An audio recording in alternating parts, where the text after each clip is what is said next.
Welcome to Sober Dad Crew, the podcast where we talk about all things sobriety, recovery, parenting, music, tattoos, work, and more. For more information, please visit soberdadcrew.com. Those of you who listen to this podcast a lot know I am a big music fan. And when we talk about music, it seems like a lot we're talking about punk rock.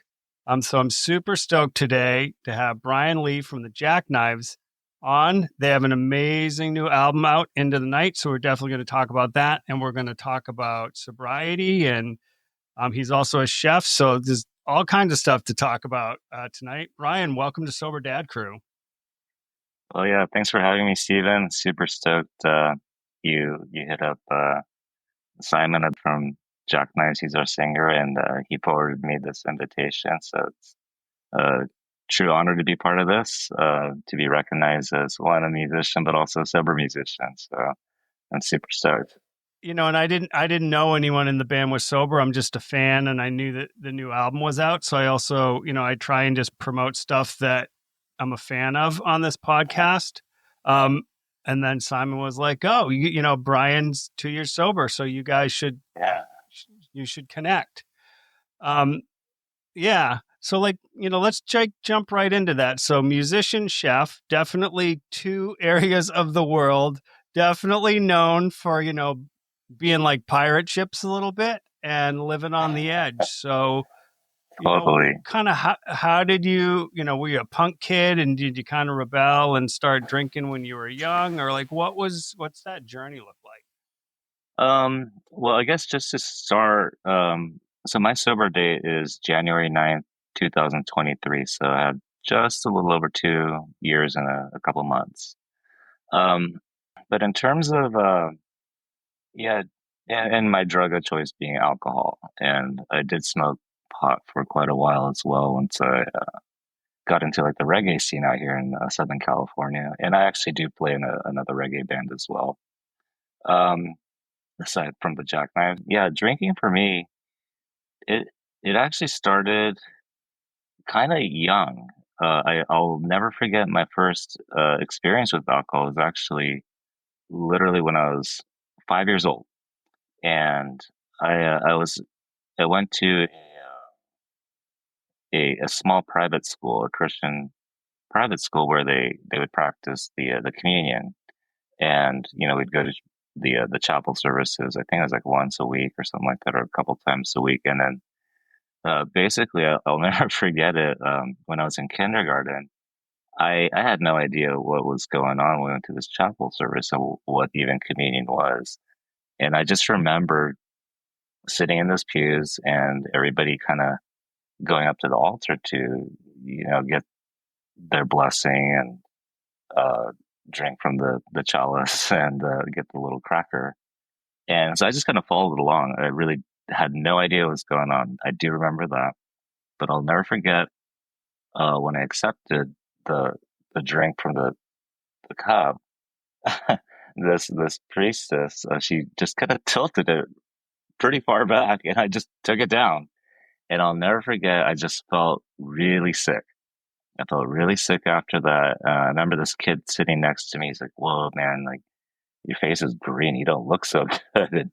And to be honest, I don't really remember the rest of the day, but feeling awful. But that was literally my first exposure. If you even want to go back that far, but growing up as a kid, and I'm actually half Japanese, half Korean. My mother being Japanese and my father being Korean.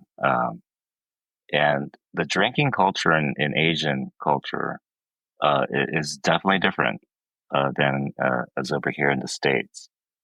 So it's very widely accepted. Kids are introduced to alcohol at a very young age. Every New Year's in Japanese culture, it's tradition to start your New Year's morning with like kind of like a cleansing ceremony of drinking sake out of little cups, and even the kids will participate. It's like a good luck introduction to the new year. So it was always around culturally in that sense. Taking sips from mom's beer at dinner, that was kind of like a funny thing. It's cute, funny, whatever. I don't think really anybody realized, certainly not me, but that eventually was going to become a problem. Um, when when I reached junior high, so about throughout my elementary school years, it wasn't like an issue. I wasn't like sneaking drinks, or it wasn't like I was trying to catch a buzz or anything like that. I was very involved with academics, sports. That was priority. And I was a really happy kid. I was very happy. I was, shy, but it was really a wonderful upbringing. My parents are fantastic, and they still are. They're old, 83, 84, and they're pretty healthy and all that. But I had a really, really privileged um, upbringing, and I'm super grateful for that. But as I grew up into like junior high school, um, I wanted to. I didn't want to necessarily be like the quote unquote nerdy Asian token Asian kid.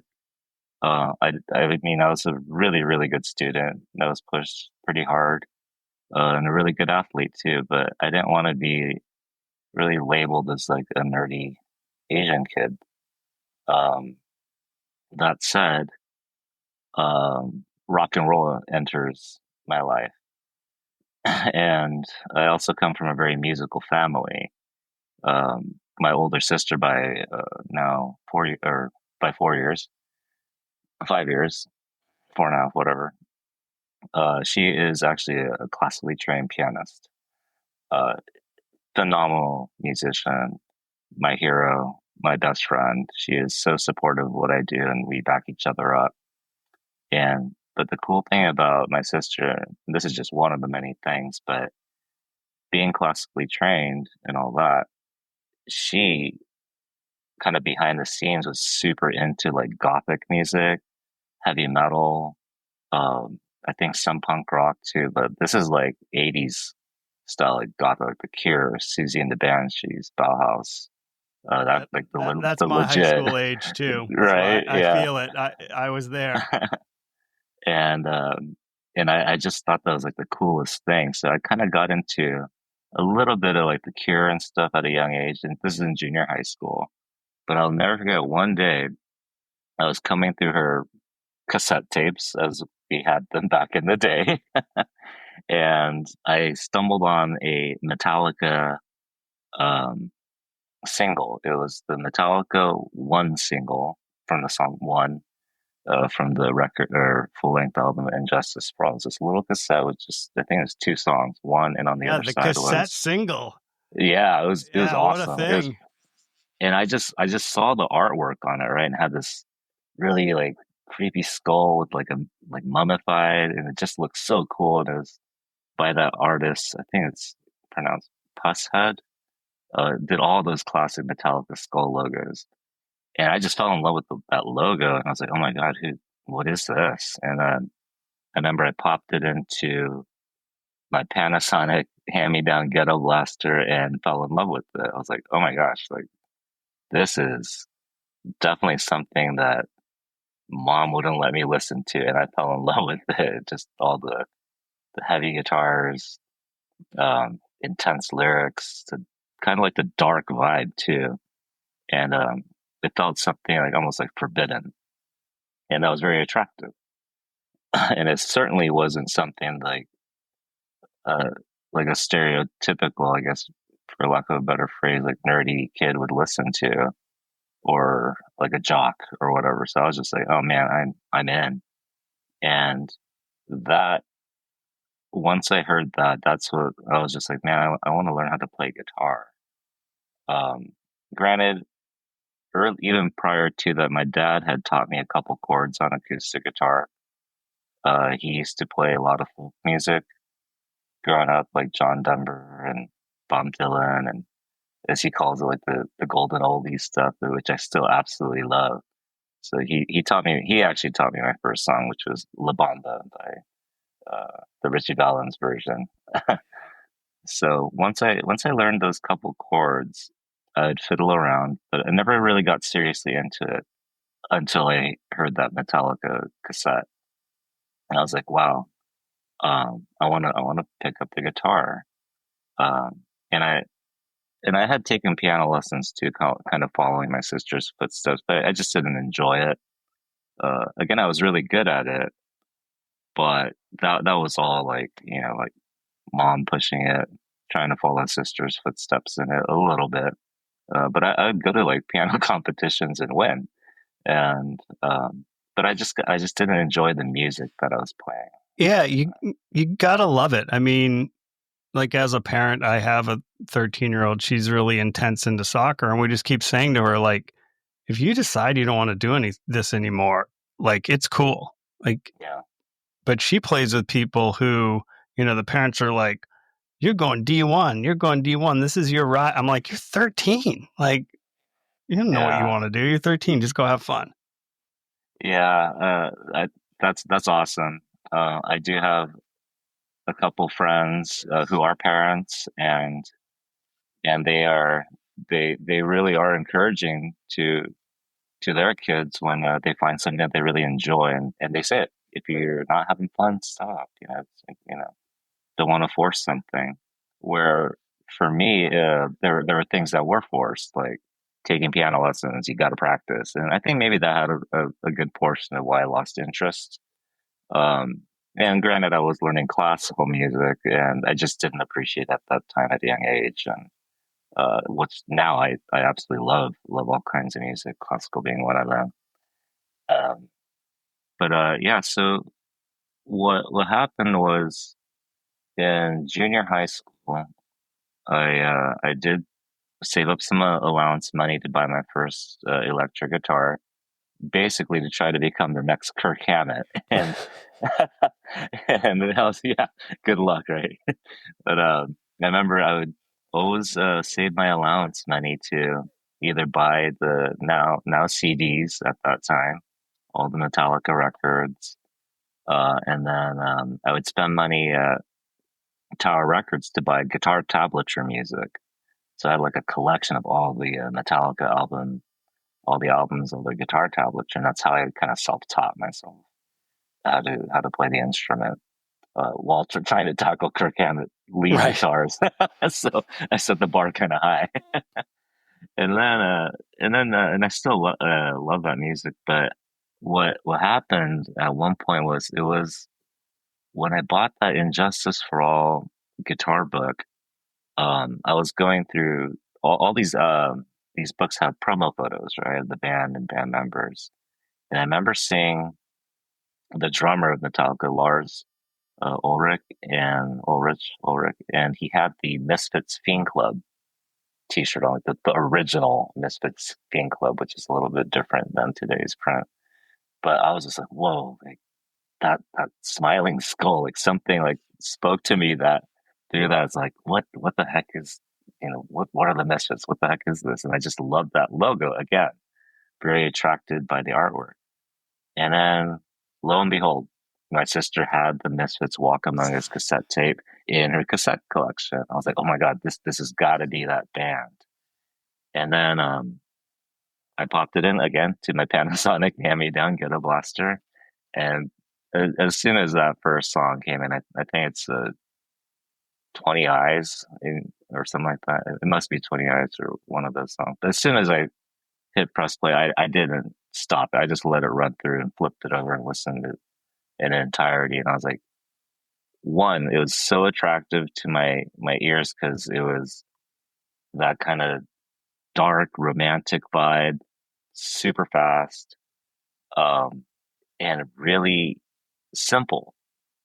And I was just like, man, like this stuff, like I think I could just figure it out without music, like the sheet music or tablatures. So I remember I just spend like after school hours just learning Misfits songs. And it literally took like a couple takes of listening, and I'd be like, "Oh, this is easy." And I just fell in love with it, and that was my first introduction to punk rock, and it just grew from there. So that's kind of the music background of how I got into punk rock. Um, Now trying to talk a little bit about like I guess you'd call it a drinkalogue or drinking history or career. I think when I started listening to like heavy metal and the punk rock, um, I kind of I didn't really want to be like a partier. I don't even want to say like discriminate against it. I didn't want to say I looked down upon it, but I kind of thought it was dumb when I would see people like getting drunk at parties and but also like as for me like at that age I was like I want to be a musician. I don't want to be like a drunk and sloppy player. I want to play good. I want to sound good and play all the parts like really really tight. And even if I'm not in a band, I just want to be really really good. So I was super focused on that. But I won't neglect the fact that there were kids growing up that would kind of peer pressure me to join in on the drinking and experiment. And so, yeah, probably by the eighth grade, I'd go over to like a neighbor's house that I grew up with, and he was a little bit more. I think he started a little earlier, basically, in his using, and I just kind of joined in with feeling guilty.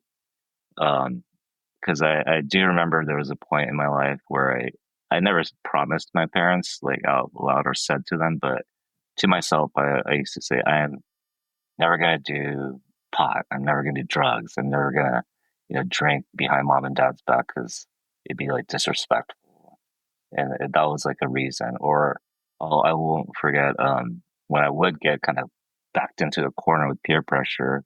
One of my go-to excuses would be, oh, I got to get drug tested for, the basketball team. So I can't touch that stuff. Um, and that was kind of like my escape route, like dodging, like drugs and stuff, well, drugs at the time, pot and the drinking. But even drinking, yeah, it never really got, I don't want to say like out of hand, but I never really got super, super into it during high school. There's just like maybe a couple like after school parties, and I'd be the occasional designated driver. Um, but also, I started to enjoy the buzz. I'm not gonna lie about that. I was like, okay, well, this is what it does. I knew what it did. I knew what it would do if I drank too much. Um, but I don't think I ever had a point where I developed like cravings for it. At least not till a little bit later in like the 20s. So for most of my youth, I'd say like throughout high school, I was mostly focused on academics, sports, and playing music, and just getting really involved with the punk rock scene, and also the ska scene in Orange County, California was thriving. By the time I was like in 11th, 12th grade, which is like 96, 97. Yeah, Yeah, that was that kind of ska revival thing started yeah. happening. Totally, yeah. I think it was called like the third wave. There's so many waves now, but that was about the third wave. Yeah. And it was a lot of fun. That was definitely a great time, and yeah, a little bit of party culture in that. We grew up with out here on the West Coast or Southern California, bands like No Doubt and Sublime were just booming at that time, and they definitely had the party culture going. And other bands like Real Big Fish and from Northern California, like Skank and Pickle was a huge influence on us. And even our drummer, Drew, we started our first skakcore band and when I was a senior, and he's 2 years, he's 1 year younger, but he was 2 grades younger. Um, and he was heavily involved with the ska scene and the punk rock scene. Like, I mean, he was like like he was in a band that when he was like a freshman and called Grover's Headache, then changed it into Grover's. Yeah, really charming, super charming. And he was like the man in the scene, and he still is in the punk rock and skacore circuit. He plays in a band called Codename Rocky currently, which I mean they are phenomenal. I absolutely love those fellows, and we actually share our rehearsal space with them. They're like our brother band, basically. We haven't played a show together, but I mean, different genres. But they're, that's like our relation with them. Super super sweet guys. But and it's kind of digressing a little bit or rambling, but yeah. Anyways, so yeah, I'd say like high school mostly, just kind of going back, academics, sports, and music. I just really wanted to be in a band by senior year. So my buddy Drew from Jack Knives and I started one called One Big Joke, which we lived up to that name. A lot of fun though, no doubt. Um, and then so I finally graduated, and immediately after high school, I went to school in Washington D.C. To the American University to pursue cultural anthropology. That was my major, and my first year there, I don't have any resentments, like gnarly resentments anymore. Thinking this, and I guess I could give a shout out to the program that I adhere to, for helping me resolve a lot of that stuff, or let go a lot. Um, but that first year, it was tough. I was like, again, like the new kid, probably one of like three or four kids from California out in Washington D.C.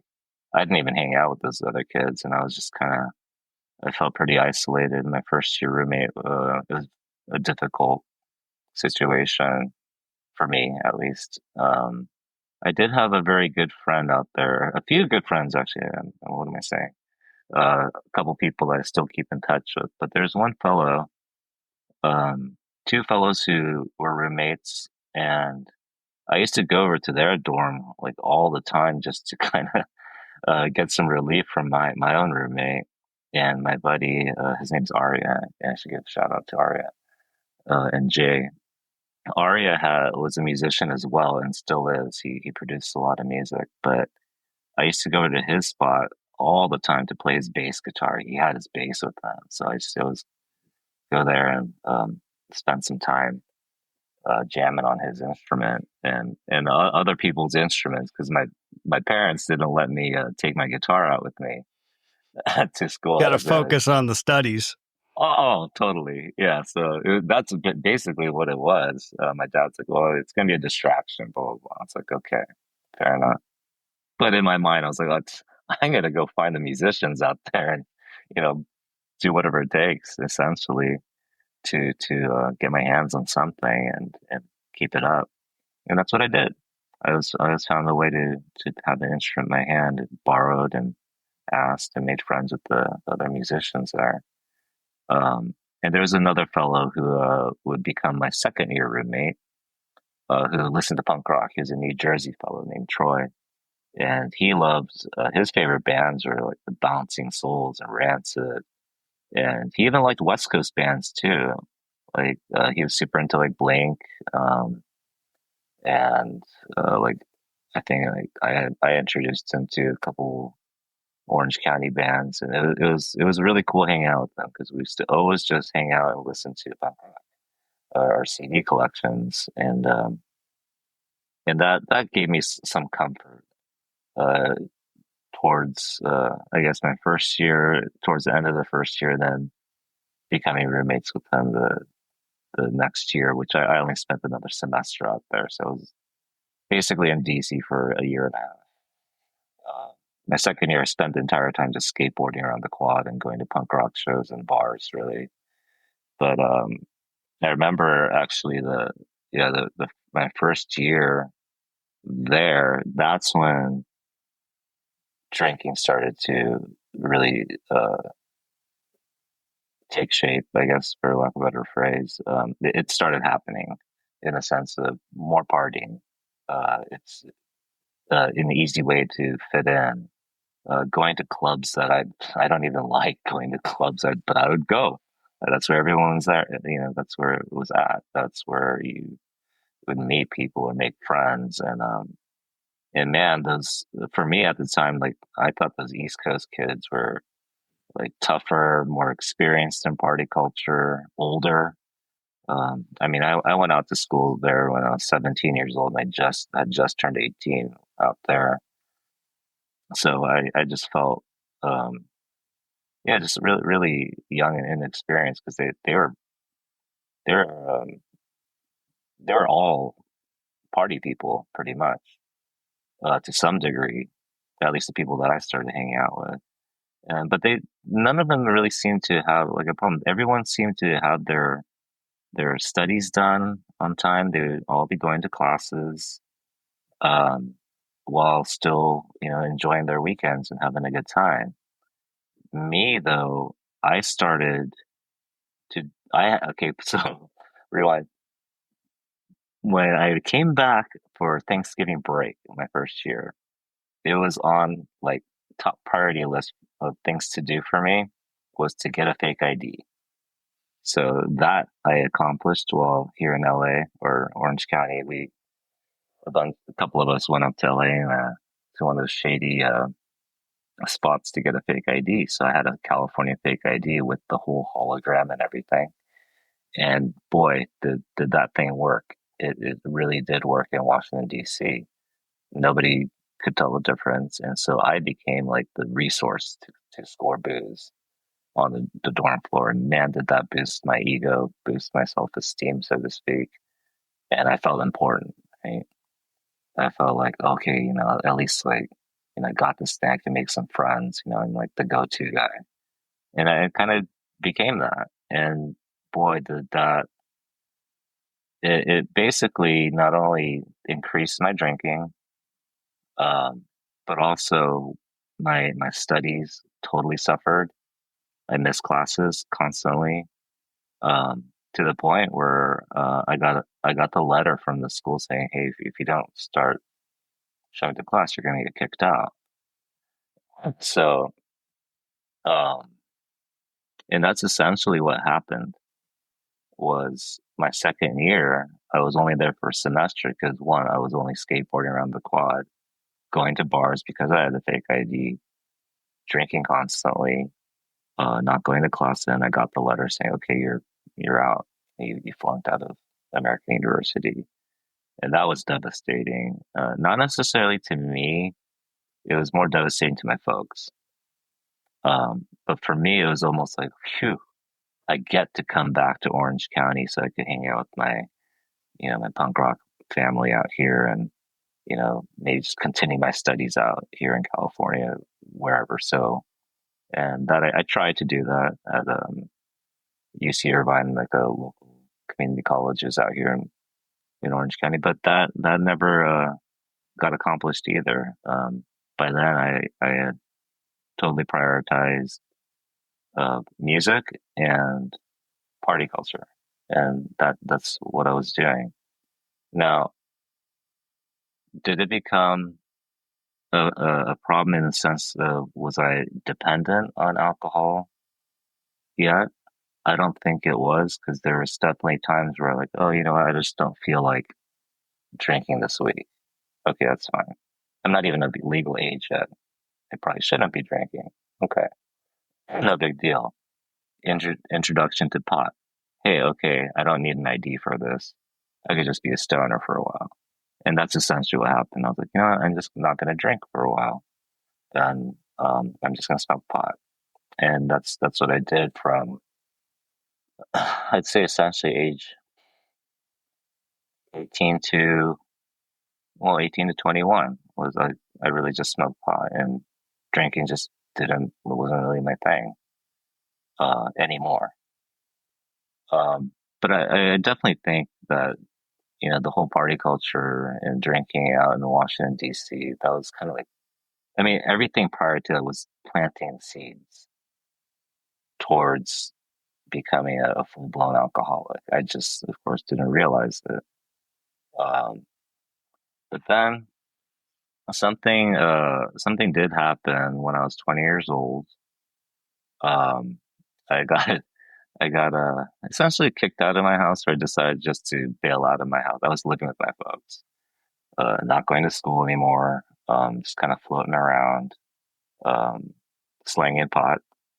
Um, and I took a cross country trip with a former friend to basically slang wheat and across the country. And our goal essentially was to just drop off wheat to all our college buddies and make like a road trip out of it, like at different college campuses across the country, and then come back with our money for our summer break.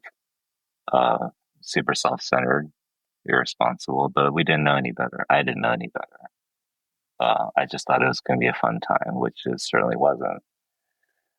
Um, I think it was about the time. So we made it all the way out to Washington, D.C., back to the university that I was studying at, saw some people there to drop off, and then eventually made it to New York City. And now at that time, one of my closest friends that I'd known since childhood, like since first grade, one of my best friends at that time for sure, was going to New York University studying film at the Tisch Film School. And we met up with him. We were kind of hanging out, and there was a little chat about him coming back home to Orange County with us our drive back. We're like, yeah, why not? It'll be a good trip and switch off to driving, etc. But by the time I got in New York City, I was really unhealthy. I was sick. I was sick to the bone. I'd lost so much weight.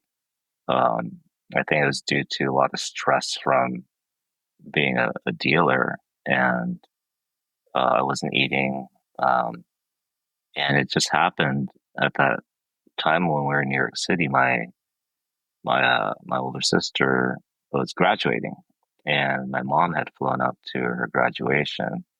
And this is before cell phones, so I don't really know how it worked out, but somehow I got in touch with them, and I said, "Hey, I'm in New York City right now." And my sister's like, "Well, yeah, it's my graduation, so you should come in. And mom's here, so come see us." I was like, "All right, great." So I saw them, and I remember running into or meeting up with my mom in front of my sister's school, and she just didn't. She just the look on her face was like, "Wow, like you don't look good. Like you look sick." And she looked so worried, and I knew I was sick, and I was just suffering so much from like acid reflux. I couldn't eat, and I just lost so much weight, and I just looked so gaunt.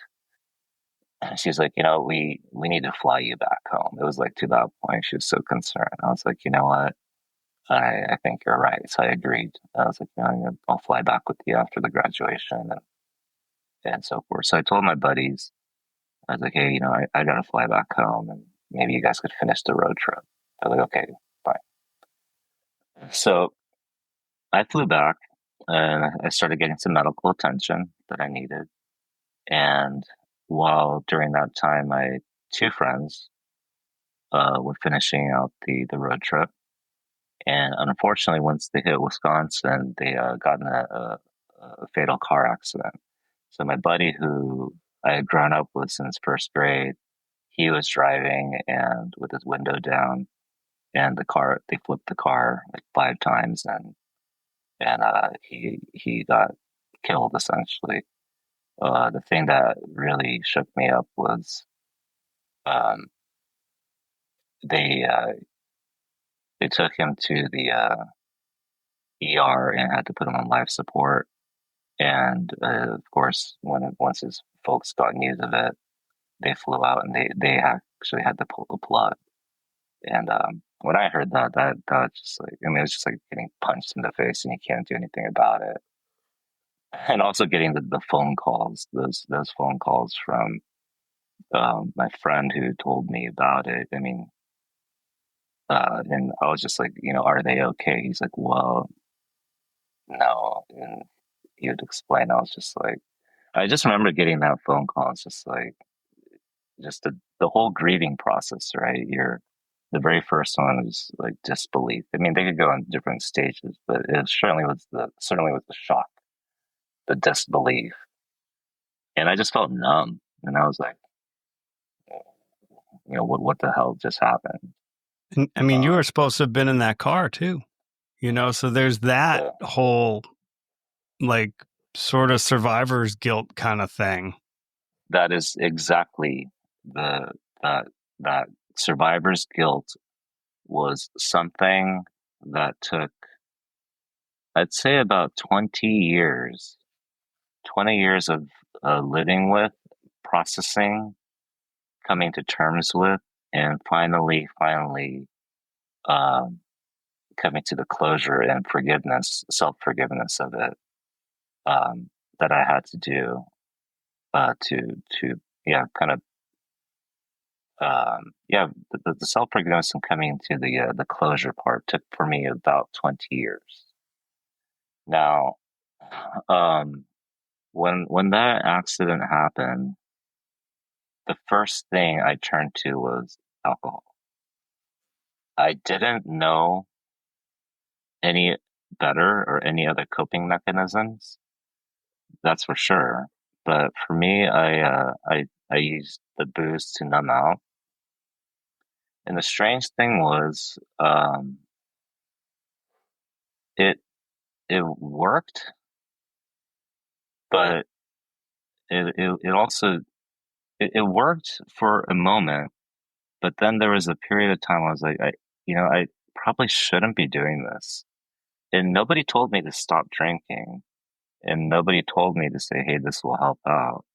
It was just kind of my own thought. I was like, well, let me just drink this one out and just try to fall asleep or something. Because I didn't sleep for a while, or at least like a month after hearing about all that, and after the memorial service and everything, and other phone calls that really hit hard.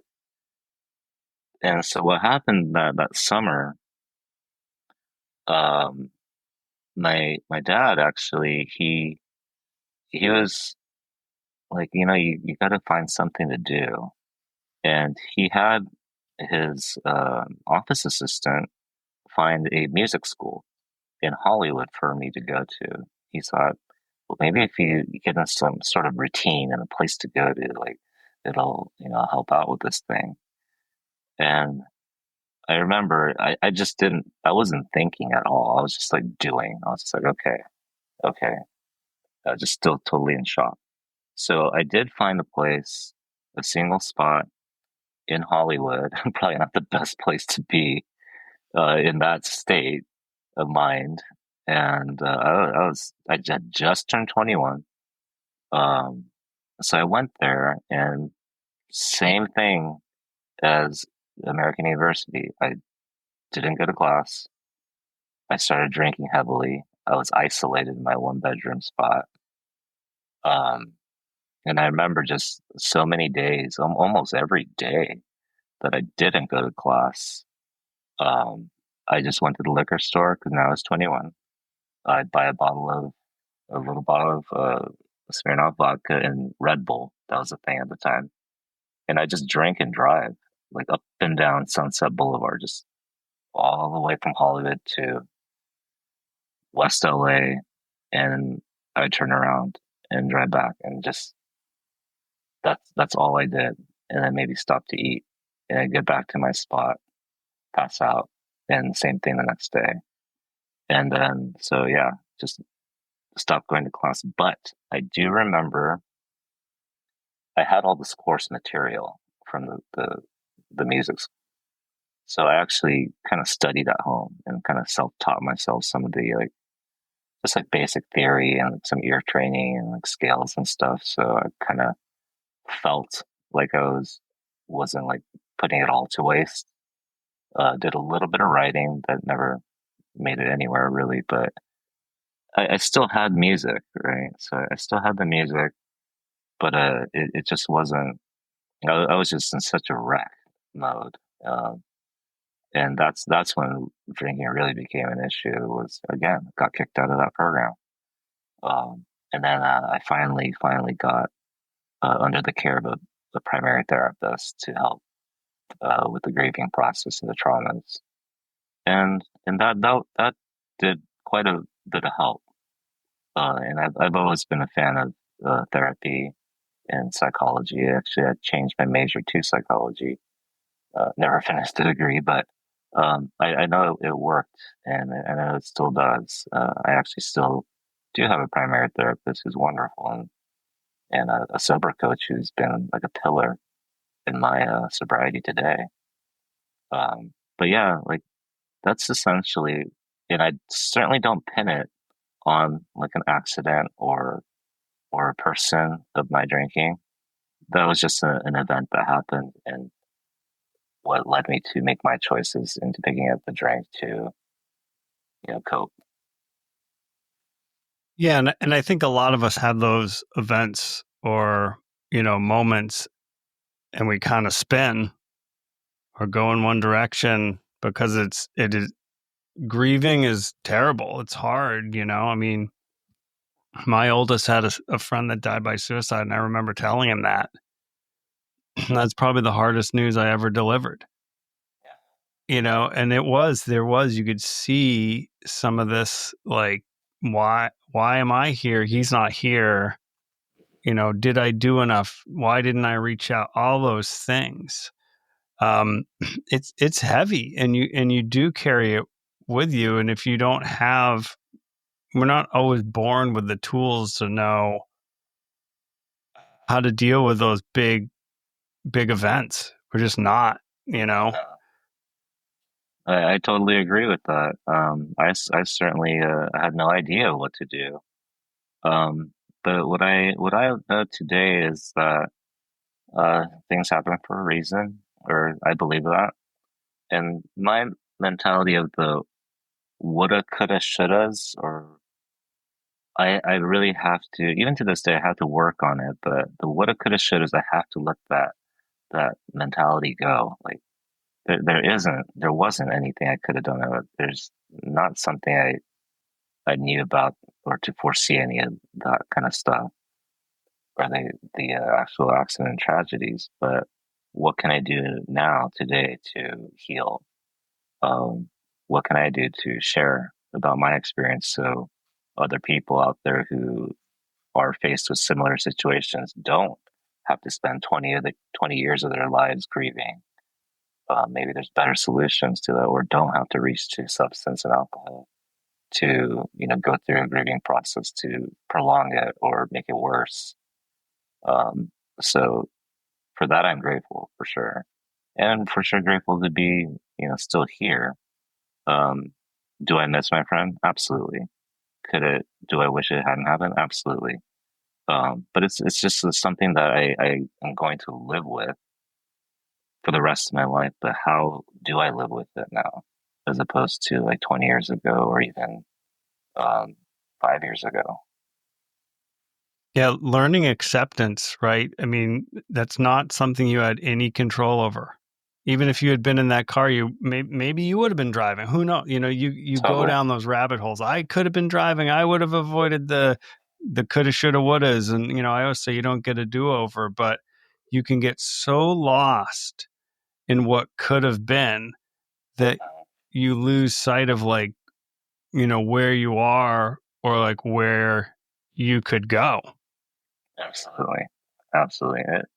And it took like, yeah, it took 20 years for the forgiveness, but I'd say at least like the last 5 years to really um, get the whole acceptance thing uh, and learn how to live with it in a healthier way. And then the last 2 years since getting sober, but now I have peace and the serenity. The peace is so much different than even 5 years ago, or 3 years ago, or just 2 years ago before I really decided to embrace sobriety. It's just such a different feeling where it's like that the weights have come off over time, but once I really embraced sobriety, it was like the full load coming off, or And just then you, that crumb left over that's just still hanging out on there. That's just like lifted. and then you find yourself again. I mean, that's what I remember being like, oh, I remember this guy. Uh-huh. He's kind of like nerdy and kind of funny, but he loves music. Like, I'm like, oh, that guy's me, right? Like, now that I've shed all these things, I actually like know who I am again. Yeah, And it's amazing.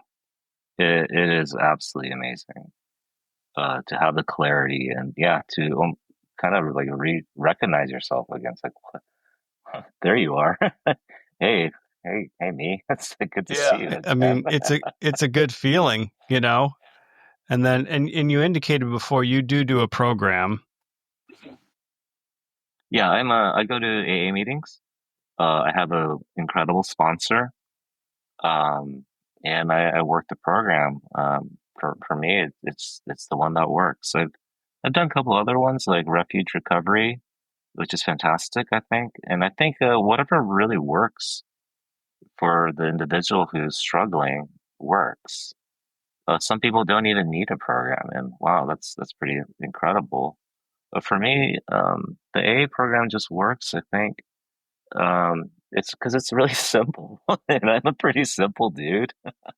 I think I'm pretty simple. But my with the help of my sponsor and just hearing stories and now being able to share my stories to help the next person out, um, it's definitely given me the peace, serenity, and purpose. Not just in helping other people out, but purpose in life and music and creativity and um, being there for my loved ones, my family, meaning and friends. It's been a gift, and just working a program for me. I think at first it was more about like, okay, this program that everybody's talking about doing, it's gonna cure my alcohol addiction. It's gonna kick that out of my system. It don't work like that, Brian. So I think that was like my sponsor, some voice telling me that. But for me now, it's more like, yeah, it's like a really cool spiritual growth program. Something that I thought I had was spirituality. Maybe I did, but now it's like a different spirituality. I have more of I mean, it's straight out of the program, but a conscious contact with my higher power or God or whatever you believe in. Um, but it's just really given me so many gifts, and I think the number one gift for me is just like the calm that that I have today, and being able to deal with life on life's terms, and and acceptance, and forgiveness, and being you know empathetic and compassionate, and these words and phrases that I'm spitting out. These are original lines. This is all stuff that I've heard and from people who've been doing it and done it and who are living incredible lives. And I look up to that and respect it. And I love passing it on to whoever needs it. Yeah, I always say to people, there's always light at the end of the tunnel. It might be dim and far, but it's there. Let's switch it up a little bit. In the Sure. intro, you guys, Hmm. Jackknives have a new album out. It's awesome. I love it. Oh, I oh, have my thanks so much. beautiful vinyl Oh, you of got the it. vinyl, sweet. Oh yeah. So you It's awesome. guys have done a cool and interesting thing. You guys put out the vinyl, but you can't stream it right now, which is super interesting. And Dave Hawes did that too with Drive It Like You're Stolen. And he was He like, did. look, I want to give it to like the fans, the people who Hmm. really love us should get it first and not the other way around. Like, what was your all thinking with like the vinyl first You know, release?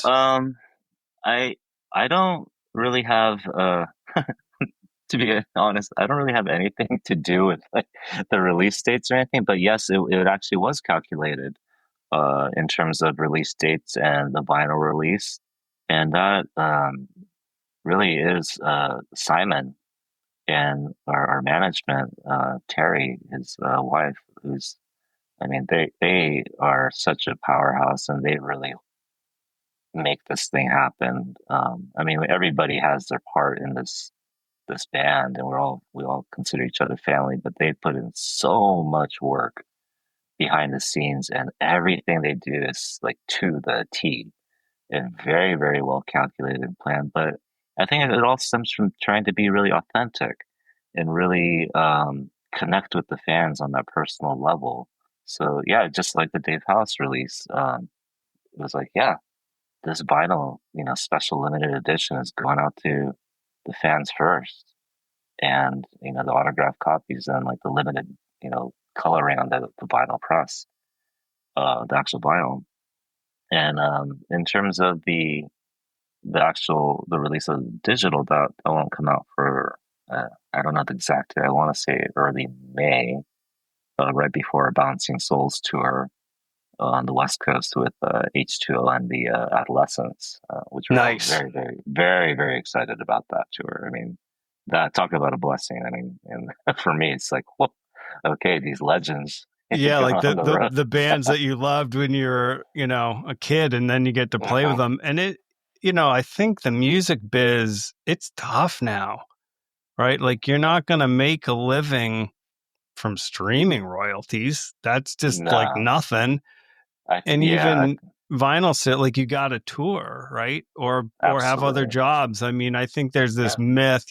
People look out and they're like, look at these major artists. I'm like, yeah, that's not most of the bands. yeah, if at Like all. Dave It's Hawes, they're like loading in. Like I saw them in Syracuse. It's he tours with his brother and a yep. keyboard player, and they're loading in. And Dave's selling you the merch. He was one of my early interviews on this show because he's sober, I and saw that. I was like, yeah, oh my and gosh, I love dude. him, and brilliant lyricist. But he's like Yes. slinging his merch, you Yeah. know, and and I think he figures out how to make a living at it. But I think he tours a lot. He is quite the working musician. And when I say, yeah, like working musician, he is, well, the thing was, what was it? I can't remember exactly what day it was, but last year we had Simon and myself, we occasionally do acoustic shows, and I'll play the acoustic guitar. And we actually we had a show with Dave House out here in Orange County. It was just him and ourselves, and it was great. But you would see Dave driving his own van.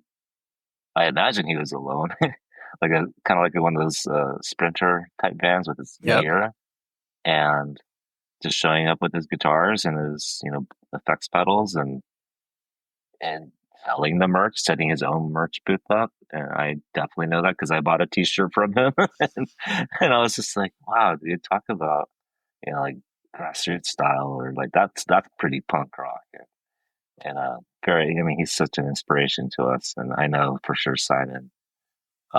We get a lot of influence from not just his music style and his lyricism, but his work ethic and how he just so down to earth and connects with his fans who show up. So we I don't even think we try to do that. I think we do that nowadays that we're able to. Is we love to meet and greet the fans and hang out before and after the shows and do these really fun like pre-sale or pre-order things with the records and these little content silly clips that we like to release so the fans kind of get to know us via that way and but it's so much more fun when you're able to thank a fan in person at a show. It's like, thanks for coming out, or take a photo with us, or it's so much fun. That I think is one of my most favorite things about being in any project, and particularly the Jack Fives, is we're really able to do that on a pretty cool scale that's growing very very steadily, and we appreciate every single one of the fans and people who just give us a little listen. It's just like, yeah, you know what? I think we're doing a pretty cool Yeah, I don't even remember. I mean, I remember I heard Hope and Romance. thing. And I don't even remember why or how I heard that. And I was like, oh man, like, cause I'm like a big Gaslight fan too, right? There's Yep. this sort of, I call this, it's the genre of the Clash and Bruce Springsteen, like had babies. I love that. It's sort of this, I love and that. it's funny because I think I was 14 when Born in the USA came out, and I was a punk kid. And I was like, fuck that. What's this? You know, I didn't get it. I didn't get like Right. Bruce and how Right. incredible and brilliant and like, you know, political he is. And now, like, that I'm old, I like get it. But there is this vibe of like this merger of kind of, punk energy with a little more melodicism that for me, I like, I just feel these bands are just like, there's something about it that really speaks to me. Yeah, that's definitely does the same for us. It's kind of cool, at least for me personally. Like I grew up listening to, primarily like the punk rock stuff, and as I get older, I I listen to other things, like yeah, like including Bruce Springsteen. I never would have listened to Bruce Springsteen unless it was for this band, the Jackknives. And then one day, like with Simon, he said maybe we should cover Bruce Springsteen song, or maybe we should do like a Tom Petty song. And I was like, Or a Taylor Swift song. or a Taylor Swift, a Tisa. And I was like, really? And then when I listened to it, the originals, and then we do our Jackknife spin on it with the influences that all of us come from, our backgrounds, like the punk rock background, Ferris's shredding metal leads, Drew's, technicality on the kit, and we have very similar influences. But man, he's like a encyclopedia of music, and Simon has songwriting influences from folk to Americana to just rock and roll, and I mean it all. Yeah, I think when the four of us come together and then do our interpretation of a song that that at least for me I probably wouldn't really bother checking out. I think it just comes out with like a really cool mix, and yeah, like it's just been a blast to be able to do what we do, not just the original music, but to put our dip our toes into some cover songs and in a sense make it our own, but pay our homage to those legends that we look up to. Yeah, no, I think, and there's one on the new album. So, Yep. that's really great. But I think if you put on Nebraska, I'm like, man, that's a pretty punk album. Like Yes. recorded in his bedroom, like and it was such a punk rock thing to do. He's like, oh, I'm getting like really famous for all this stuff. I'm just going to record something on a 4-track and hand it to my manager and be like, here's the album. That's a pretty sweet deal. Yeah.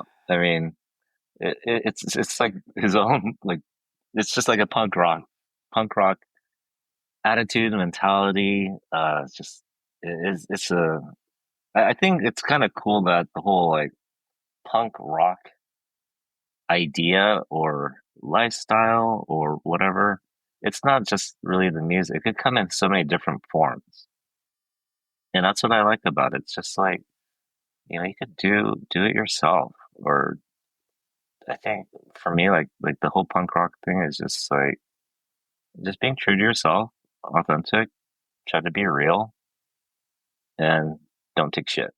Yeah, I mean, it is. It's more of an ethos than almost a musical sound, Yes, that's the at word. this Yeah. point, which I think, I mean, I have this magnet on my car that says still punk rock. I mean, I'm 54, right? Like I got like a 9 to 5 job, like kids and mortgage and all that stuff. But I'm like, no, like I am still this punk guy. And I think it actually like makes me better at work because I have this maybe sometimes to a fault ethical, pulse that kind of, at least in part, punk rock taught me. Mhm.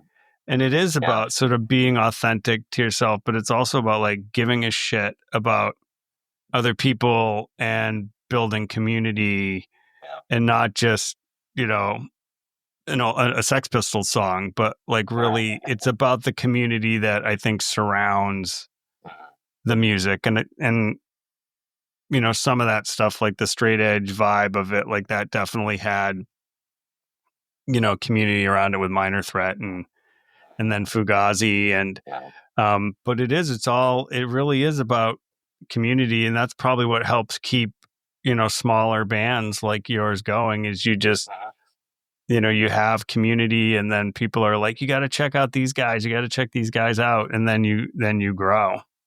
It's pretty incredible. And as far as I know, it's like all the I don't pay too much attention to it these days, but like all those followers on social media and like on like the Spotify stuff, those are legit fans and people. It's not like a what do you call it, like a AI generated. Yeah, it's right. It's I'm pretty actually old school. somebody who's like digging your music. Correct. Yeah, and I think that's pretty incredible that these are like real human beings that are in tune with us, and I think that really it's our community, like you said, it is a community that we're building, and it's like it's almost like it's we do reach out, but it's like we're just kind of like attracting it, but we acknowledge it too, and we thank them, and we're so grateful for that, and that's what builds it into like a family, and I love every bit of that. Um, I think yeah, like that said, yeah, the punk rock community, it's for me, it's something where I feel like I belong. It's it doesn't discriminate. Uh, it's very welcoming, and this is just for me speaking, but I think that just resonates with a lot of people, so it grows. So even when I go to a show, which I still do, I still go to shows, even at my age. I love meeting new people or seeing that kid with a like a back patch that I like. It's just like that. It's like, wow, like we're kind of all in this together. We're all enjoying the same atmosphere, enjoying some great music, and it's just an instant connection, and it's very magical. And I don't really see it too much in like mainstream music, perhaps. It's just different. Yeah, and I think the more, because I was just thinking, we need to bring back that we're all in this together attitude in our country right now, because we seem to be all about blasting ourselves into a million different pieces, and Yeah, anytime we can build community that like joins people up, it's just so important. And music can do that, and maybe it's hard to do that in a stadium. I don't know. I think Springsteen probably accomplishes that I think in he could. in a Yeah, stadium. Like, I don't know. I've never played a stadium, so I don't know. But it's just yeah, music can be a uniter. I think it's just so important. absolutely, 100% agree. Absolutely. I mean, like even like seeing like footage of like Green Day. I grew up listening to Green Day, um, and I absolutely still love them. I actually learned how to play bass by because I started playing guitar first, but I remember when I got the Dookie album first, and I backtracked to the Kerplunk and the other Lookout Records stuff. But I remember when I got the Dookie record, I was like, wow, like this bass player doesn't just play root notes. He's like doing all these cool scales and fills and playing it super fast. And I remember learning his bass lines on the Dookie record, song one all the way till the end of the record. And I really didn't pick up the bass until um, I joined or started like another rock band in my early 20s, and then a reggae band, and then now in Jack Knight's another reggae band. But um, no idea where I was really going with that. But go Green Day. But you see footage of Green Day from the early days. All the kids are singing along in the small clubs like 924 Gilman, the legendary Berkeley club. And then now you see them in these arenas in like Indonesia, and everybody's singing along. That's a gnarly community, like an international community. Yeah. And it's like, it's pretty magical to see that. It's like, well, yeah, can music do that? I think there's quite a bit of proof. Yeah. Yeah, I get pretty bummed out when like the scene gets mad at people for sort of making it. I've just started listening to this band Scowl. Do you know Scowl? No. They're more hardcore, and they just, they got a major label thing, and people are like, you can't do that. You're betraying this thing. I'm like, people gotta like eat, like, I mean, I Right. remember when I was in, high school in the 80s and 90s, for a musician to put a song in a commercial, it was Uh-huh. like a sin.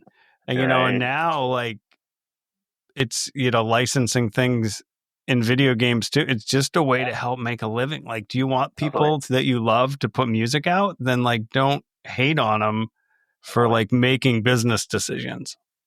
Yeah, I totally remember that mentality growing up in high school. It's like if a band or a punk rock particularly, a punk rock band particularly in particular would quote unquote sell out, that was bad news. It's like, oh, you call them a sellout. And they would, you basically hate on them. But I think that mentality for me changed as I started becoming a musician. It's like, well, Wanting to eat. right? It's like, well, it wouldn't hurt to get a few bucks for this, or get paid for the show, or some royalties is a pretty sweet deal. So yeah, musicians have to pay bills and put food on the table, gas in the car, all that kind of stuff, so that you could keep creating. And if people can't understand that, it's like, well, I hope that you would, and so that we could keep, keep this thing going. Uh, and do I see people like hating on bands like getting major label deals or, financial success? I don't know if I really see it or if I'm just not paying attention to it as much anymore. Um, but at least for us in the Jackknives, we're all like Simon likes to say working class fellows, and we all have jobs and we do what we do so that we could do work wise we do what we do so that we can perform and put out good music and record um and we have a blast doing it. And that's just like for me it's like a dream. It really is. It's like a dream come true to one, be able to work because now I'm sober. I can Yeah. actually hold a job. And two, being sober, being able to play music again. Because I took a hiatus from music for a long time. When I was, really rock bottomed out, I didn't even want to play at my rock bottom anymore. I was just like, I'll probably just sit on my couch and strum my guitar for whatever for fun. I even told my singer from my reggae band one day, I was like, yeah, I don't think I'll ever be able to perform live again. This was about 6, 7 years ago. And he's like, really? And I was like, yeah, I just don't really feel it. And granted, I was physically hating it. I was just so physically not healthy and totally in the grips of alcoholism. And now I get to travel with some of my best friends in the world or in my life that I call brothers. I get to play in two bands that are phenomenal. I am, reintegrated with my family. And like I said, a pretty cool job. It's not the greatest job in the world, but it's something that I enjoy doing. Like I could be of service in and exercise some of my talents in. And yeah, it's pretty awesome, and it just gets better every day. One day at a time. Granted, as I said, not every day is sunshine and rainbows, but I'm grateful for those days that aren't so great because I learn from them, and I can make the next day better, and that's what makes it all worth it. I think that's a beautiful message to stop on. Thanks for listening. Sober Dad Crew is a DIY project by Stephen Kimball, who writes, edits, and produces the show. To support the show, please review it where you listen to podcasts or visit soberdadcrew.com to buy some merchandise or make a donation.